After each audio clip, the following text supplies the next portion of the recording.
Hello guys, in this video I am going to show you how to remove ads in the FlightAware flight tracker application. But first I just want to mention, don't forget to subscribe to my channel, because at 10,000 subscribers I am going to show you my whole YouTube revenue statistics and growth strategy, as well as how to make money online. Let's jump into it.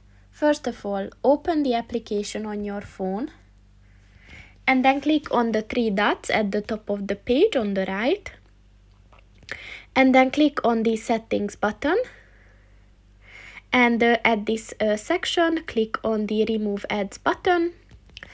And as you can see, in order to remove advertisements, you need to upgrade your subscription. So there's a monthly plan and a yearly plan available. So if you want to choose any of them, then just click on that and then click on the upgrade for this amount per year. And if you paid it, then the ads will be removed. So that's pretty much it for this video, guys. See you in the next one. Goodbye.